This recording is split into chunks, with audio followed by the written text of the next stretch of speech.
चलो फिर शुरू करते हैं। बिस्मिल्लाहिर्रहमानिर्रहीम। अच्छा जी, आज हमने शुरू करना है आरसीबीडी। आरसीबीडी जिस तरह अब देखो, सीआरडी में हमने क्या किया था कि तब उसको यूटिलाइज किया जब उसमें जो एक्सपेरिमेंटल डाटा था ना, हमारे पास जितने भी न्यूमेरिकल डाटा था या जो उसमें फैक्टर्स हमने कंसीडर किए थे, वो सारा किस में आ रहा था? होमोजीनियस में। यानी उसमें क्या चीजें थी होमोजेनियस? हम किस तरह से बात करते हैं, जैसे कि फॉर एग्जांपल एक क्लास के अंदर एक डिग्री के सारे एक ही डिग्री के लोग हैं, सबकी एज सेम है, तो मतलब कि डाटा हमारे पास क्या है? होमोजीनियस है।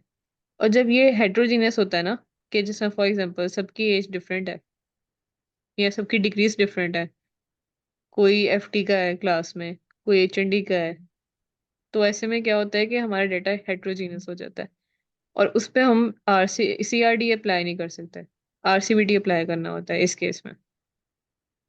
मैंने यहाँ कुछ चीज़ें भी हाईलाइट की हैं और मैं उन्हीं के हवाले से बताऊंगी। बाकी सारी जो है ना, वो आप लोग खुद एक दफ़ा चीज़ें रीड आउट कर लेना। मेन जो इंपॉर्टेंट चीज़ें हैं वो यही हैं जो मैंने हाईलाइट की हैं। साथ साथ बोल भी सकते हो आप लोग। हाँ हाँ, बोलो, ऐसे बहुत अच्छा ऐसे बता फील रही हो। नहीं ना आती, बोलो साथ साथ। नहीं नहीं, बहुत अच्छा बता रही हो।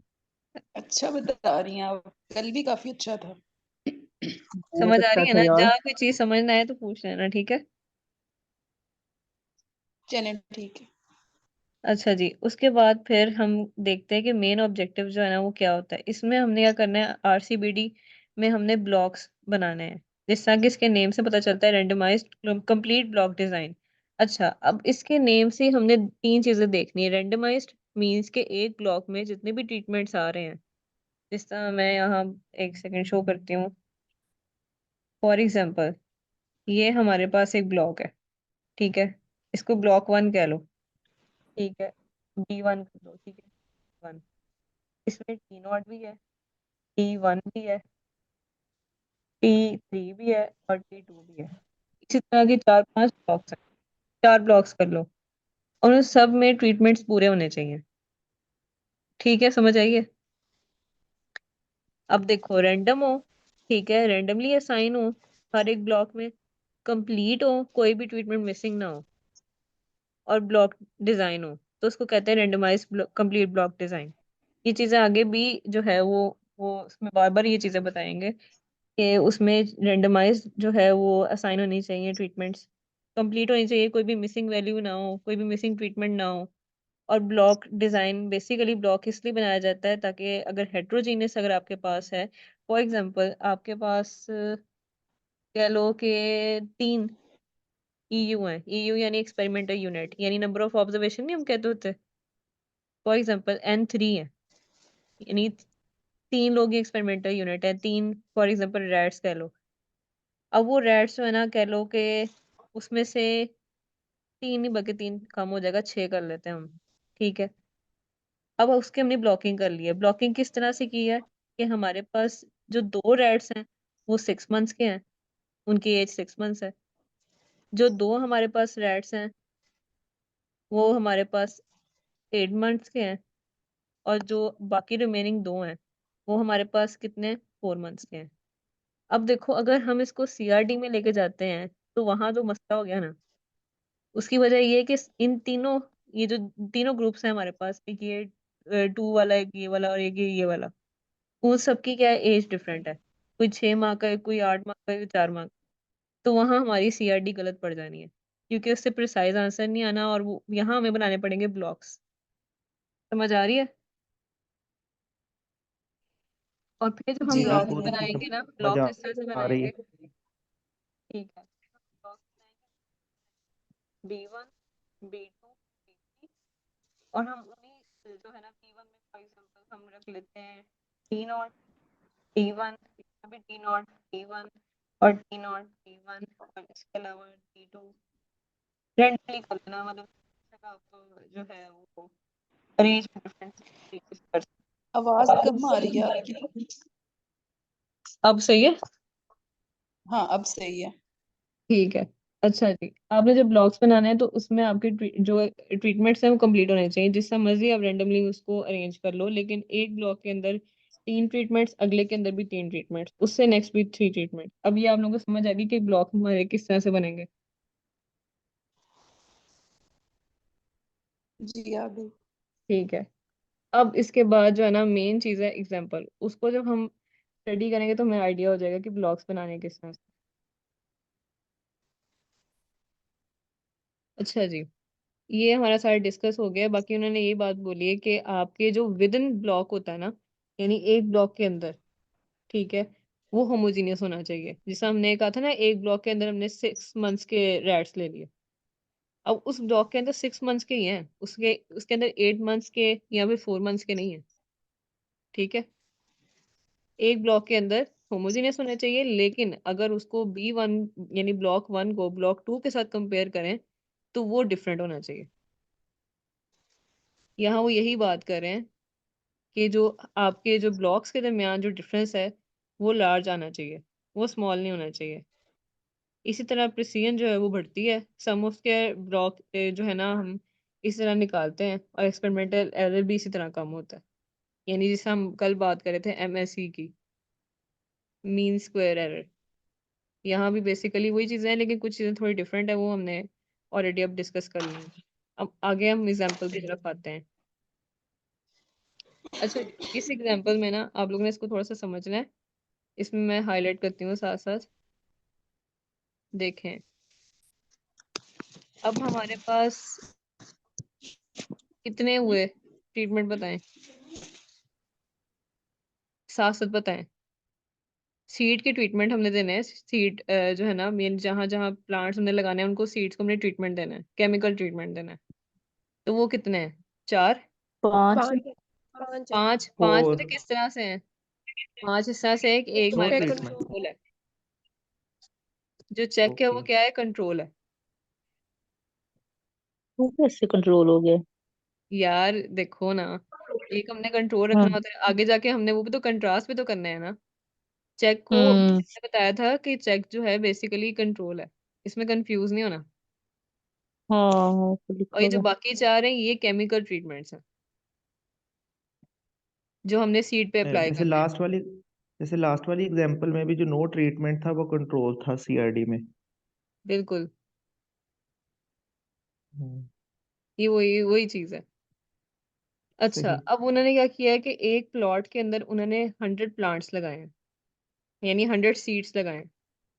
अब वो जो उन्होंने सीड लगाए हैं, लेकिन कुछ इस तरह के सीड थे जो कि जिनकी ग्रोथ नहीं हो सकी, फेलियर हो गया। ठीक है, अब जितने प्लांट्स का फेलियर हुआ है उन्होंने वो देखना है कि किस पे उन्होंने ट्रीटमेंट नहीं अप्लाई किया था, किस पे उन्होंने जो है बाकी 4 ट्रीटमेंट्स अप्लाई किए थे, उनके कितने नंबर हैं। ठीक है, ये नीचे उन्होंने इसी तरह डाटा को अरेंज कर दिया। जिस तरह ये आप लोग देख लो, number of failure out of 100 planted soybean seeds. अब इन्होंने किस तरह से अरेंज किया है, जो हमारे पास यहाँ ये ट्रीटमेंट्स हैं, कितने ट्रीटमेंट हो गए? 5 हो गए। ठीक है, एक कंट्रोल, बाकी 4 केमिकल ट्रीटमेंट जो हम दे रहे हैं।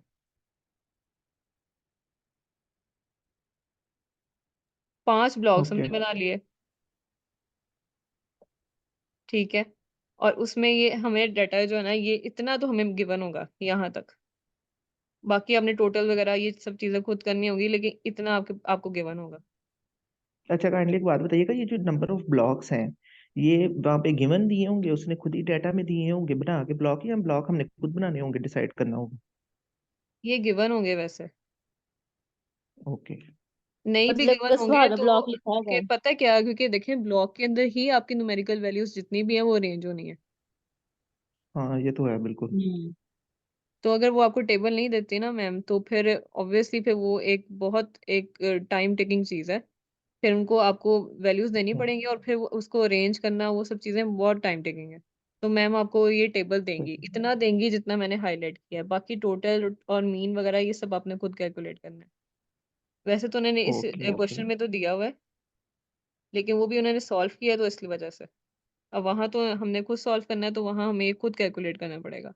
एक चीज आप लोगों ने इस चीज का ओके ख्याल रखना है कि टोटल जो आप निकालोगे साथ साथ जो है ना मीन भी निकालते जाओ, ताकि फिर आगे इजी हो जाए काम। ये नहीं सोचना कि चलो हमने पहले इतना हम सॉल्व कर लें तो बाद में हम मीन निकाल लेंगे, टोटल के साथ ही आपने मीन निकाल लेना है। अच्छा, एक चीज हम इसकी कैलकुलेशन स्टार्ट करते हैं। फर्स्ट ऑफ ऑल उन्होंने करेक्शन फैक्टर, जिससे हमने कल भी बात की थी कि पहला स्टेप होता है कि आपने करेक्शन फैक्टर फाइंड आउट करना होता है, जिसमें आप ग्रैंड टोटल, अब यहाँ मुझे कोई भी आप लोगों में से बता दे ग्रैंड टोटल यहाँ क्या है। 188। बिल्कुल। अब 188 का हमने स्क्वायर लेना है और नंबर ऑफ ऑब्जर्वेशन किस तरह से निकालेंगे ये भी बताएं। सारी वो जितने भी टोटल है उनको रेपिटेशंस के काउंट साथ मल्टीप्लाई करेंगे हम ब्लॉक्स के नंबर को। करके ट्रीटमेंट का जो नंबर है ना, ट्रीटमेंट 5 है ना, जी जी, ट्रीटमेंट जी, और और उसको ब्लॉक 25 के है। साथ 5 ब्लॉक मल्टीप्लाई से कर मल्टीप्लाई देंगे। कर। बिल्कुल। हाँ एग्जैक्टली। ठीक है, ये हम n निकाल लेते हैं। n is equals to block multiply by treatment. 5 multiply by 5 कितना हो गया? 25। ठीक है। एग्जैक्टली। अच्छा जी, अब हम फाइन। आगे चलते हैं। अब हमारे पास करेक्शन फैक्टर आ गया जो कि 13.7 है। ठीक है। अब जब करेक्शन फैक्टर आ गया, हमने टोटल सम ऑफ स्क्वायर निकालना है। जैसे कि total sum of square means कि जितने भी हमारे पास ऊपर न्यूमेरिकल वैल्यूज हैं जो स्टार्ट हो रही हैं कहाँ से, चेक के 8 से, यानी ब्लॉक 1 का जो 8 लिखा हुआ है ना, यहाँ से स्टार्ट हो रही है, यहाँ से लेकर ये एंड तक 3 तक, इन सब का हम जो है स्क्वायर लेंगे और इनको प्लस करते जाएंगे। ठीक है। और देन उसके बाद हम उसको करेक्शन फैक्टर से माइनस कर देंगे तो हमारे पास ये वाली वैल्यू आ जाएगी। ओके। अब हम आगे चलते हैं। आगे हमारे पास अब इसी तरह ब्लॉक का जो सम ऑफ स्क्वायर है ना, वो हम किस तरह से निकालेंगे। यहाँ थोड़ी सी एक चीज याद रखने वाली है कि जब भी आप ब्लॉक का सम ऑफ स्क्वायर निकालोगे ना, तो यहाँ आप लोग देखो ब्लॉक में हमारे पास क्या वैल्यू आ रही है, पहली 26। ठीक है, तो आप ये देखो 26 किधर आ रहा है, इधर। ब्लॉक के टोटल का। बिल्कुल। ये ब्लॉक 1 है, इसका टोटल क्या है? 26। और जब आप ट्रीटमेंट का टोटल देखोगे, जैसा फॉर एग्जांपल चेक का आपने टोटल देखना है, तो वो इधर है। एक चीज सही, ये उसका याद रो रख। में उसका कॉलम में। बिल्कुल। ठीक। एक और चीज, जब भी आप देखोगे कि आपने ब्लॉक का सम ऑफ स्क्वायर निकालना है, तो उसका जो डिनोमिनेटर होगा ना, जिससे यहाँ 5 लिखा हुआ है, वो नंबर ऑफ ट्रीटमेंट्स का होगा। और वाइस वर्सा, जब ट्रीटमेंट का आप सम ऑफ स्क्वायर निकालेंगे ना, तो उसका जो डिनोमिनेटर होगा वो ब्लॉक का जो है नंबर ऑफ ब्लॉक्स होंगे। अभी दोनों चीजें सेम है, इस वजह से हमें 5 और 5 जो है ना डिनोमिनेटर नजर आ रहे हैं, ब्लॉक के सम ऑफ स्क्वायर में भी और ट्रीटमेंट के सम ऑफ स्क्वायर में भी। ये चीज समझ आ रही सही है? हो गया। यानी ये हाँ चीज जी, हाँ वो इनके जो ब्लॉक का सम स्क्वायर है उसको डिवाइड करना है हमने नंबर ऑफ ट्रीटमेंट से। बिल्कुल। और जो ट्रीटमेंट का है, उसको हमने नंबर ऑफ जो ब्लॉक्स हैं।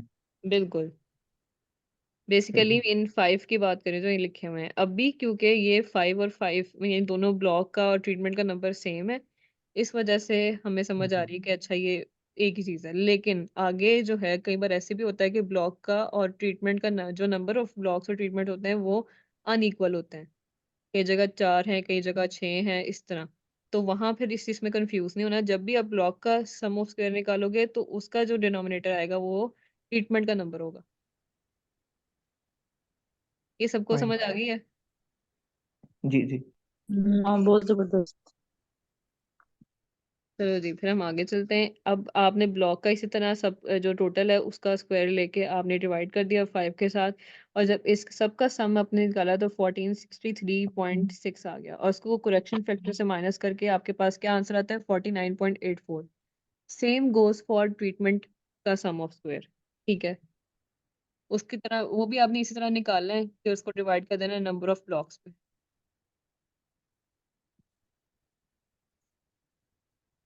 अब ठीक आगे हो गया। चलते हैं। अब ये सारा काम करने के बाद एंड पे आपने एरर का सम ऑफ स्क्वायर निकालना है। वो आपने किस तरह निकाला है? जिस तरह आपने सीआरटी में निकाला था ना, टोटल में से आपने ट्रीटमेंट का सम ऑफ स्क्वायर माइनस कर दिया था, इसी तरह इसमें होगा, लेकिन इसमें हमने क्या एडिशन की है? ब्लॉक का सम ऑफ स्क्वायर। तो फिर टोटल में से ब्लॉक का सम ऑफ स्क्वायर और ट्रीटमेंट का सम ऑफ स्क्वायर दोनों, ये दोनों चीजें माइनस हो जाएंगी और ये वाली वैल्यू आ जाएगी। फाइन। अब हम अनोवा की तरफ चलते हैं। अनोवा भी उसी तरह है जिस तरह आपने कल जो है वो सीआरडी का हमने डिस्कस किया था, बिल्कुल इसी तरह। इसमें बस एक चीज जो ऐड हुई है ना वो है ब्लॉक। जैसे हमने बाकी चीजें जो है ट्रीटमेंट की, एरर की, टोटल की कल हमने उसको कैलकुलेट किया था, इसी तरह हम ब्लॉक का भी उसी तरह कैलकुलेट करेंगे। जैसे हमने ऊपर निकाला है ब्लॉक का जो है सम ऑफ स्क्वायर कितना है 49.84, और सब में हम डिग्री ऑफ फ्रीडम में जितने भी टोटल होता है उसमें से क्या करते हैं -1 कर देते हैं। अब हमारे पास ब्लॉक्स का नंबर कितना है, 5 है ना, तो उसको -1 किया तो 4 आ गया। इसी तरह आपने सारी जो है वो निकाल लेनी है। ट्रीटमेंट की भी 4 आ गई और ब्लॉक की भी, क्योंकि दोनों का नंबर सेम है तो दोनों की डिग्री ऑफ फ्रीडम भी सेम आ गई -1। और ये हमारे पास आ गई टोटल का जो है वो डिग्री ऑफ फ्रीडम। ये हमने कैसे की, अब आप देखें कितनी नंबर ऑफ नहीं, ये ऑप्शंस एरर है हमारे एरर पास। का जो एरर का होगा वो हर केसेस में ऐसे मल्टीप्लाई करके निकलेगा। एरर का जो है ना, मैं इसका आपको एक तरीका बता देती हूँ कि बेसिकली हम जब एरर की तरफ आते हैं तो वो ये भी होता है कई बार कि कुछ लोग होता है डिवाइड कर लेंगे, मतलब मल्टीप्लाई कर लेंगे तो 16, जैसे 4 मल्टीप्लाई बाय 4 तो 16 आ जाएगा। और एक और तरीका भी होता है। एक और तरीका क्या वो है, क्या? एक एक मिनट। हम्म,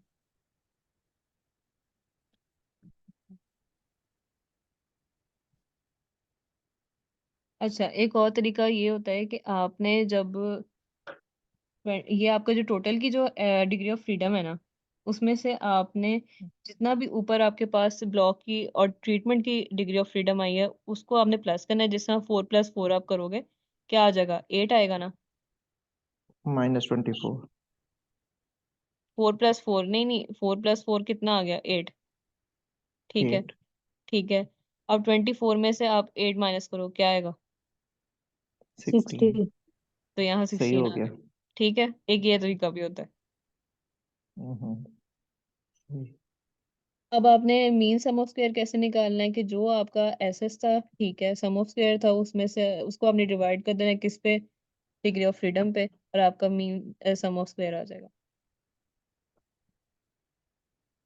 और आपने एफ ओके। कैलकुलेट कैसे निकालना है कि जो आपका एमएसएस है उसको आपने डिवाइड कर देना है किस पे, एमएसई पे।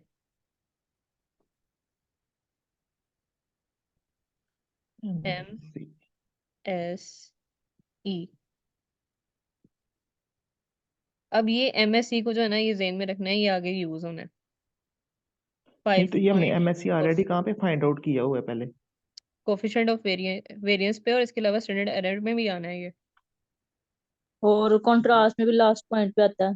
हाँ, नहीं नहीं, ये मीन कि इसको फाइंड कैसे करते हैं एमएससी को? ये देखें जिस तरह फॉर एग्जांपल ये आपके पास क्या है, एरर का सम ऑफ स्क्वायर, ठीक है, जी। 86.56। इसको आपने डिवाइड कर देना है 16 पे। एक मिनट, एरर का सम ऑफ स्क्वायर। हाँ जी, हाँ जी, हाँ जी, बिल्कुल 86.56 है ना, 86। उसको आपने डिवाइड कर देना है 16 पे, 5.41 आ जाएगा। ठीक हो गया। 86.5 डिवाइड बाय, किस पे डिवाइड करना है? आपने आवाज नहीं आई। 16 पे, डिग्री ऑफ फ्रीडम पे उसकी। अच्छा, ठीक हो गया, ठीक है। ओके ओके, समझ गया। ठीक है। अच्छा, जिस तरह आप देख रहे हैं कि जब भी अनोवा हम परफॉर्म करेंगे उसके बाद हमने देखना है कि रिलायबल भी है जो हमने एक्सपेरिमेंट किया कि नहीं, तो उसके लिए जो हम इंडेक्स यूज करते हैं वो है कोफिशिएंट ऑफ वेरिएंस। ठीक है, कोफिशिएंट ऑफ वेरिएंस जब हमने, अच्छा इससे पहले मैं आप लोगों को थोड़ा सा ये बता दूं कि ऊपर जो हमने अनोवा जो है बनाया, परफॉर्म किया, कैलकुलेट किया है, उसका एफ कैलकुलेटेड जब हम देखते हैं तो 3.87 जो है उसके ऊपर हमें स्टार नजर आता है। उसकी क्या वजह है, उसका क्या मतलब है, उसका मतलब ये है कि जितने भी ट्रीटमेंट्स हैं उनके दरमियान जो है वो डिफरेंस है, लेकिन ब्लॉक से दरमियान नहीं आया। वरना ब्लॉक्स वाले पे भी मतलब 2.30 जो एफ कैलकुलेटेड ब्लॉक की है उस पे भी स्टार होता, उस पे नहीं आया, 3.87 पे आया।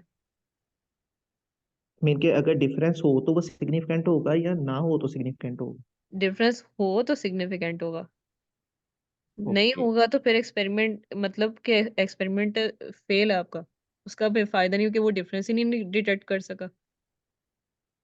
ओके यहाँ पे एफ टेबल क्या आई है जिससे हमें ये पता चला है? वो मैम बता देंगी, लेकिन यार इसमें जो है ना उन्हें नहीं बताया हुआ। इनके उन्होंने जनरल डिस्कस ही कर दिया हुआ है, लेकिन रिजल्ट ही निकाल के डायरेक्ट लगा दिया। हम्म। और नीचे भी वो यही कह रहे सही। हैं, जो रिपोर्ट वो बता रहे हैं उसमें कह रहे हैं कि एफ रेशियो जो है ट्रीटमेंट के लिए सिग्निफिकेंट है। इसका मतलब ये है कि जो जर्मिनेशन है सोयाबीन की, वो डिफरेंट, एक ट्रीटमेंट से दूसरे ट्रीटमेंट के दरमियान जो है वो उसमें डिफरेंस है। और देखें हमारे पास जो जब हम कैलकुलेट करते हैं ना कोफिशिएंट ऑफ वेरिएंस को, जिसमें हम ग्रैंड मीन से मतलब काइंड ऑफ एमएससी ले रहे हैं, जो कि हमारे पास मीन सम ऑफ एरर है, ठीक है, उसका पहले आपने स्क्वायर रूट निकालना है, देन ग्रैंड मीन से डिवाइड करना है। ग्रैंड मीन हमारे पास क्या था, 7.52। जब आपने इसको डिवाइड किया तो परसेंटेज कितनी निकली है, 30.93%। और ये कह लें कि ज्यादा है परसेंटेज, क्योंकि 20 तक, हद हम 20 तक जा सकते हैं, 20 से कम होनी चाहिए सीवी। वैसे 10 से कम होनी चाहिए लैब एक्सपेरिमेंट में, अगर फील्ड में आप जाओ तो 20 से कम होनी चाहिए। तो ये तो 20 से भी बहुत ज्यादा आ रही है, 30.93 है। तो इसका मतलब ये कोई और भी फैक्टर्स हैं जो अफेक्ट कर रहे हैं, लेकिन उनको हमने एक्सपेरिमेंट में ऐड नहीं किया।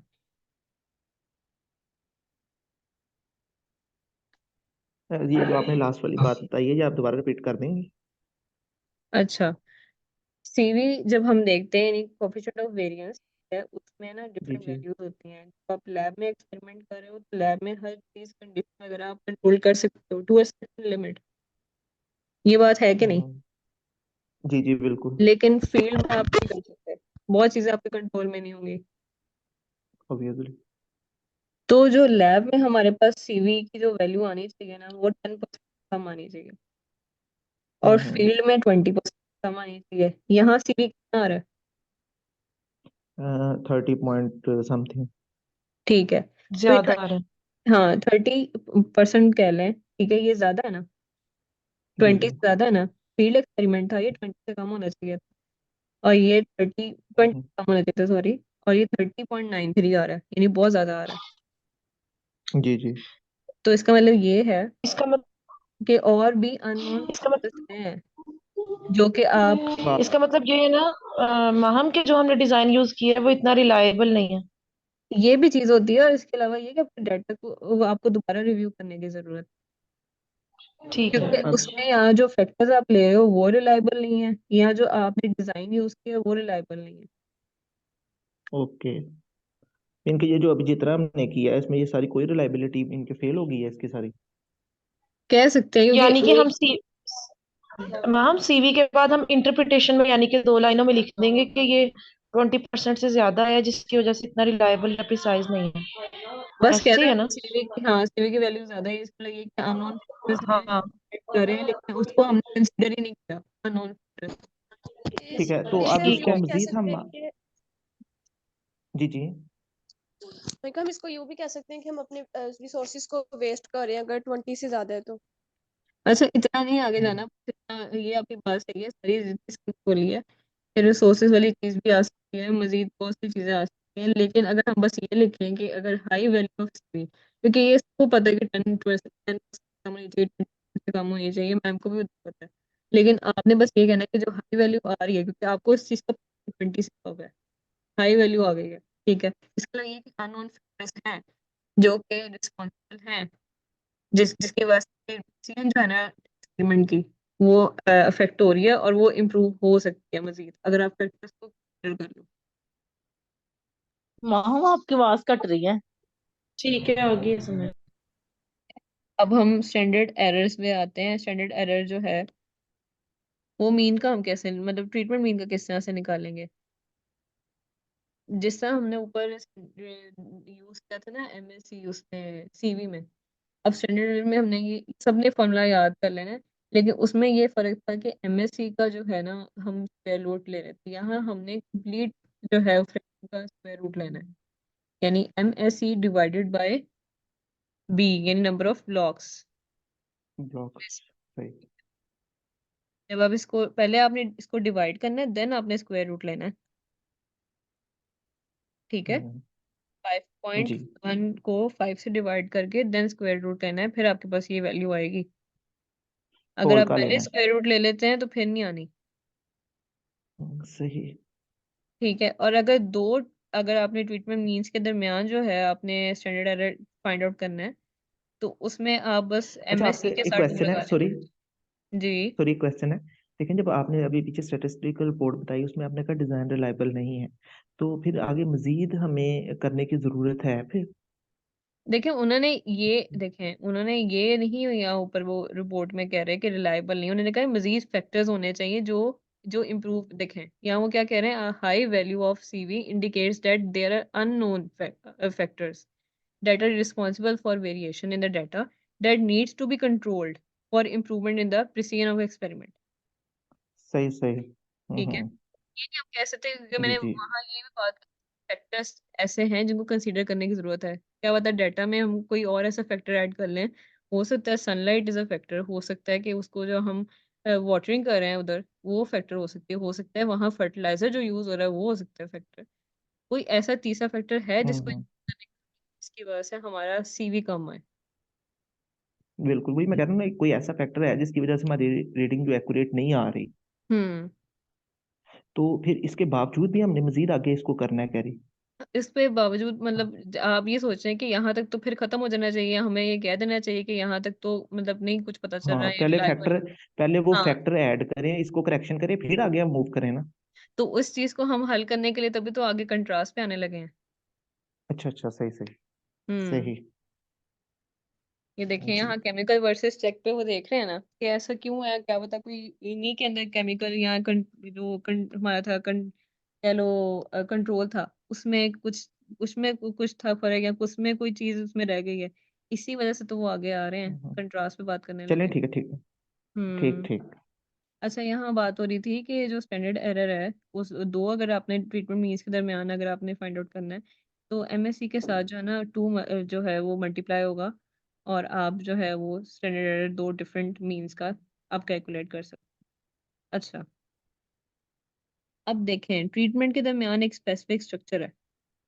स्ट्रक्चर किस तरह से कि चार उन्होंने बता दी है कि आपके पास सीट ट्रीटमेंट्स हैं और एक कंट्रोल है, ये चीज़ बताई है ना उन्होंने, चेक की हमने बात की थी। जी जी। तो यहाँ वो यही बात करने लगे हैं कि बेसिकली यहाँ हमारे पास केमिकल वर्सेस चेक, और केमिकल कितने थे हमारे पास 4, 4, चेक। 1। अब मुझे ये बताएं कि जो ऊपर हमारे पास टेबल है, ये वाला टेबल, ठीक है, इसमें से अगर इन वैल्यूज को हम प्लस करें, कौन सी वाली, जो ये हमारे पास ट्रीटमेंट का टोटल है, ये सारे भी प्लस करें, 31 प्लस 41 प्लस 33 प्लस 29। माहा हम्म। सॉरी टू इंटरप्ट, लेकिन अगर मैम वाले तरीके से हम करें तो ज्यादा सही नहीं है। ये मैम वाले नोट्स ही हैं। हाँ, लेकिन पिछले नोट्स में भी इसी तरह ऐसे ही था कि उन्होंने ट्रीटमेंट का एसेस निकाला था और ये सारी चीजें, मुझे तो लगता है कि प्रोसेस लंबा हो जाता है। किस हवाले से? चलो चलो, इससे तुम एक्सप्लेन कर दो ना। अच्छा, फिलहाल हम उसकी बात कर रहे थे कि जो हमारे पास ये केमिकल ट्रीटमेंट्स जो हैं चार, ठीक है, इन सब के जो टोटल है उनको आप सम करें, कितना आएगा? 134। हाँ, तो अब ये देखें, रुके जरा, अब इधर आ जाएं आप। इधर हमारे पास 134 का हमने स्क्वायर ले लिया, यानी केमिकल्स जितने भी हैं, ठीक है। अब वो केमिकल्स जी। कितने थे, ठीक है, ये देखें केमिकल वाले चार थे, और ब्लॉक कितने थे, 5 थे, 4 × 5 कितने हो गए, 20। क्योंकि चेक को इंक्लूड नहीं कर रहे हम, कंट्रोल जो हमारे पास था उसको इंक्लूड नहीं कर रहे। ठीक हो गया। कितनी नंबर ऑफ ऑब्जर्वेशन हमारे पास बच रही हैं, ये देखें, 4, 4, 4, और ये जितनी भी है ना ये चारों 4 4, बल्कि 5, 4 × 5 कितना हो गया, 20। यहाँ हमने हम्म। यही किया है, ये आप फर्स्ट फैक्टर का बता रही हैं 134 का स्क्वायर डिवाइड बाय 20। हाँ जी, हाँ जी, ये चीज समझ आ तो गई। वो तो आपने, हाँ जी, वो block multiply by chemical treatment, number of chemical treatment. Number ये इस तरह से है कि जो हमारे पास नंबर ऑफ ट्रीटमेंट्स जो केमिकल वाली हैं उन सबको हमने प्लस कर दिया, फिर हमने स्क्वायर लिया, और नंबर ऑफ ट्रीटमेंट्स जो है ना हमारे पास चेक की निकाल के हमारे पास कितने नंबर ऑफ ऑब्जर्वेशन बनती है 20। वो चेक, हाँ जी बिल्कुल ठीक हो गया। ठीक है, इसी तरह ओके। हमने चेक की भी अलग से निकाल लेनी है। चेक का हमारे पास सम कितना आया था वैल्यू उसका 54। हम्म। इसका स्क्वायर ले लिया, डिवाइड कर दिया 5 पे। सही। 5 क्यों? क्योंकि चेक की हमारे पास कितनी आ रही थी, नंबर ऑफ चेक की वैल्यूज। 5, वो तो हाँ। एक आ रही थी ना, 1 मल्टीप्लाई बाय 5, 5 ही रह गया। हम्म। तो जब आपने इस पे डिवाइड 12 कर दिया, देन उसके बाद आपने माइनस करना है टोटल के साथ। टोटल ये ग्रैंड टोटल हो गया 198। और ये हाँ नंबर जी, ऑफ टोटल का ऑब्जर्वेशन। Grand total. मतलब बेसिकली जितनी भी ग्रैंड टोटल कह लो आप, जितनी भी न्यूमेरिकल वैल्यू से डाटा था जी जी। 188, उसका स्क्वायर लिया, डिवाइड कर दिया 25 पे, और ये आपके पास वैल्यू निकलती है। इसी ओके। तरह आपने तमाम जितने भी केमिकल्स जो चार रहते हैं, ठीक है, उन सब का इसी तरह आपने स्क्वायर ले लेना है उनके टोटल का, और डिवाइड कर देना है एक एक उनके जितने भी रेप्लिकेशन यानी ब्लॉक्स जितने हैं। 5 है ना, तो 5 पे डिवाइड कर देना है। और अमंग अमंग केमिकल्स केमिकल, इसकी तो केमिकल्स है। तो 4 नहीं है? हाँ 4 है ना, तो ये तभी उन्होंने चार वैल्यूज लिखी हैं। ये हाँ, केमिकल अच्छा 1, अच्छा ये ठीक है। केमिकल 2, ये 3। Divide by total number of block. अब ये टोटल नंबर ऑफ ये वो है जो केमिकल हमारे पास आ रहा है। केमिकल्स कितने थे? 4 थे, ऊपर हमने 134 निकाला था ना, जी जी। वो वही है। यानी यहाँ वो कंट्रोल को नहीं ना इंक्लूड कर रहा है,